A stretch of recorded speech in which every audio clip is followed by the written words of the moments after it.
Hello everyone, उम्मीद है आप सब बहुत अच्छे होंगे। आज का हमारा विषय है हिंदी। आज का हमारा विषय है हिंदी और पार्ट 2 है हमारा वर्ण विचार। इससे पहले हमने भाषा किया है। भाषा का ही एक अंग है वर्ण विचार, जिसके बारे में आज हम पढ़ेंगे। भाषा की सबसे छोटी इकाई वर्ण या अक्षर कहलाती है। भाषा की जो सबसे छोटी इकाई होती है उसे हम क्या कहते हैं? या तो वर्ण कहते हैं या फिर अक्षर। जो भी हमारे शब्द बने होते हैं वो अक्षरों से मिलकर ही बनते हैं।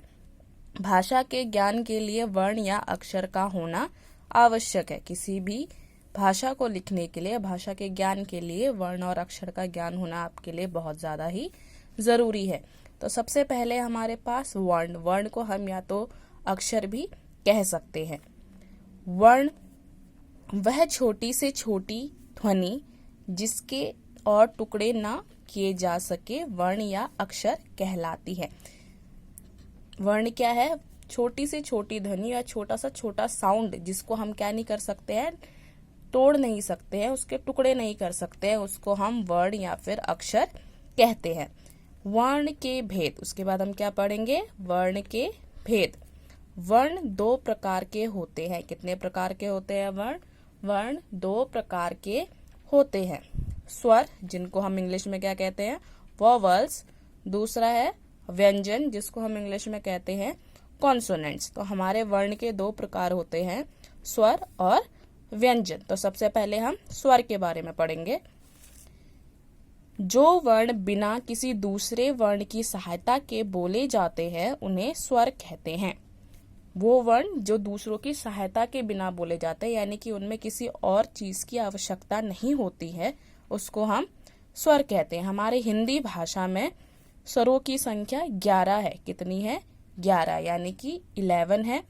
जैसे कि अ, आ, ई, उ, ऋषि, ऋषे, ऋषि, ए, ऐ, ओ, अ। ये क्या है? हमारे स्वर है। ये जो आ जिनको हम इंग्लिश में वॉवल्स बोलते हैं, ए, ई, आई, ओ, यू, वो इन्हीं हिंदी के स्वरों को प्रेजेंट करते हैं। तो हिंदी में हमारे 11 स्वर होते हैं और ये उनकी स्वर है। फिर उसके बाद हम पढ़ेंगे व्यंजन।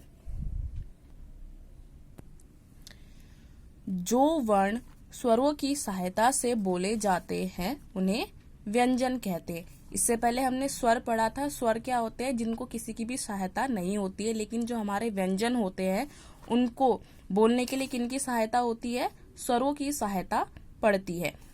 हिंदी भाषा में व्यंजनों की संख्या 33 है। कितने हैं हमारे? 33 व्यंजन है। हिंदी भाषा में कितने व्यंजन है? 33 व्यंजन है। ये हमारे व्यंजन है। क वर्ग व्यंजन, क से लेकर ण तक, क, ख, ग, ये क्या हमारे सारे व्यंजन है। च वर्ग के व्यंजन, ये सारे आपके च वर्ग के व्यंजन है। ट वर्ग के व्यंजन, ये ट, ठ, ड, ढ, ण, ये त के त, थ, द, ध, न। इसी तरीके के प वर्ग के और अंतःस्थ व्यंजन, इनको य, र, ल, व, इनको हम क्या कहते हैं? अंतःस्थ। उसके बाद है ऊष्म व्यंजन। क्या है? ऊष्म व्यंजन। स से शलगम, स से षटकोण और स से सांप, ये और ह, ये क्या है? हमारे ऊष्म व्यंजन। ये हमारे सारे मिलकर क्या बनाते हैं? व्यंजन बनाते हैं, जो कि हमारे कितने हैं? 33 व्यंजन है। कितने व्यंजन है? 33 व्यंजन। फिर उसके बाद हम पढ़ेंगे संयुक्त वर्ण। क्या पढ़ेंगे? संयुक्त वर्ण। संयुक्त का क्या मतलब होता है? जिनमें एक से ज्यादा वर्ण जुड़े हुए होते हैं। तो 2 या 2 से अधिक व्यंजनों के संयोग से बने अक्षरों को संयुक्त वर्ण या फिर संयुक्ताक्षर कहते हैं।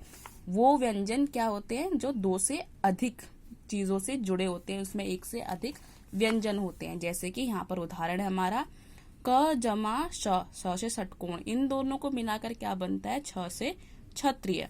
श जमा र क्या बनता है? श्र, श्र से श्रमिक। फिर ज जमा य क्या बनता है? ज्ञ।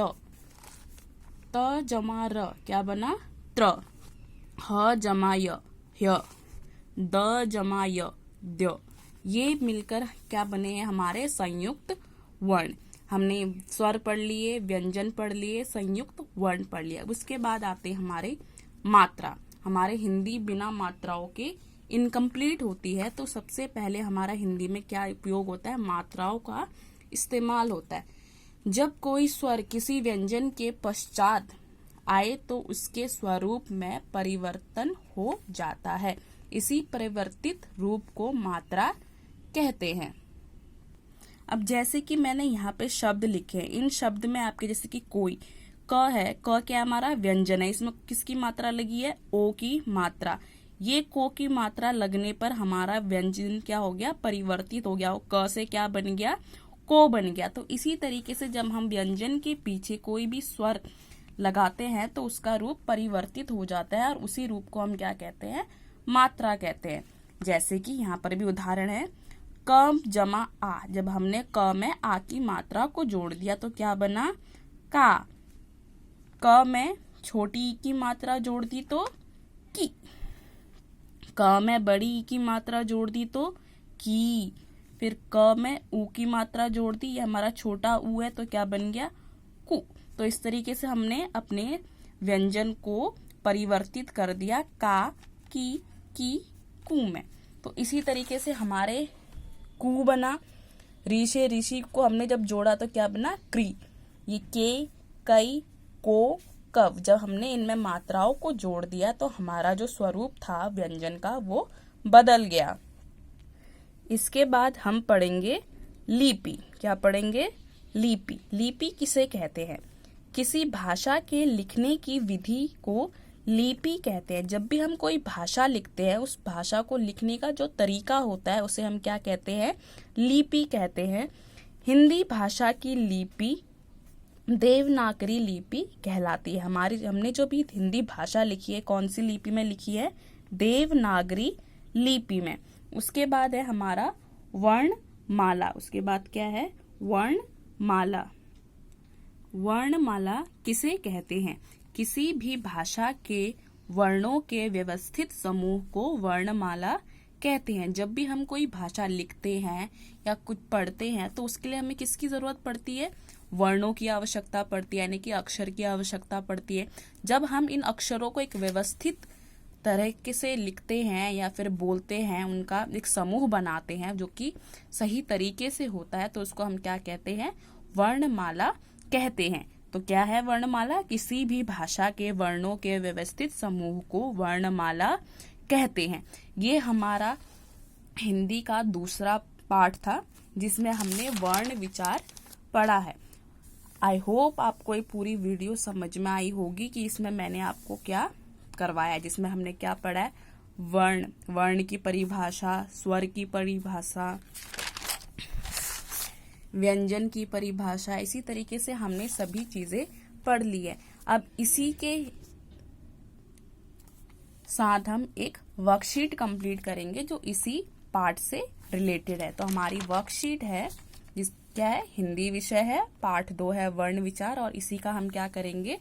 वर्कशीट कंप्लीट करेंगे। तो वर्कशीट है, पहली वर्कशीट है, पहला क्वेश्चन है, निम्नलिखित रिक्त स्थानों की पूर्ति कीजिए। यहाँ पर हमारे खाली स्थान है, रिक्त स्थान है, इनको हमें इस वाक्य को पढ़ना है और उस हिसाब से इनका जवाब भरना है।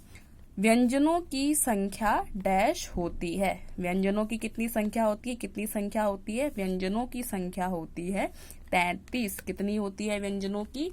33। तो हम यहाँ पर क्या लिखेंगे? 33। व्यंजनों की संख्या 33 होती है। उसके बाद है स्वरों की सहायता से बोले जाने वाले डैश कहलाते हैं। स्वरों की सहायता से क्या बोले जाते हैं? हमारे व्यंजन बोले जाते हैं। तो हम यहाँ पर क्या लिखेंगे? व्यंजन। स्वरों के व्यवस्थित समूह को डैश कहते हैं। स्वरों के व्यवस्थित समूह को क्या कहते हैं? हम वर्णमाला कहते हैं। तो हम यहाँ पर क्या लिखेंगे? वर्णमाला। हिंदी भाषा की लिपि है। क्या है हिंदी भाषा की लिपि? देवनागरी। देवनागरी। हिंदी भाषा की लिपि देवनागरी है। उसके बाद दूसरा प्रश्न है, निम्नलिखित कथनों के में सही का तथा गलत में गलत का चिन्ह लगाइए। व्यंजन 40 होते हैं। व्यंजन कितने होते हैं, हमने अभी ऊपर भी किया है, तो व्यंजन हमारे कितने होते हैं, 33 होते हैं, 40 नहीं होते हैं। तो हम यहाँ पर क्या लगाएंगे, गलत का निशान। उसके बाद वर्णों के लिखने की विधि लिपि कहलाती है। ये भी अभी हमने फिल इन द ब्लैंक्स में रिक्त स्थानों में किया है कि वर्णों के लिखने की विधि को हम क्या कहते हैं, क्या कहते हैं वर्णों के लिखने की विधि को, कुछ कहते हैं, नहीं कहते हैं। तो ये क्या है, गलत है। भाषा के लिखने के तरीके को, विधि को हम लिपि कहते हैं। ट, ल, श, व, श स्वर हैं। ये सारे क्या हमारे स्वर हैं, नहीं। स्वर क्या होते हैं, अ, आ, इ, ये हमारे स्वर होते हैं। तो ये क्या है, गलत, ये हमारे व्यंजन है।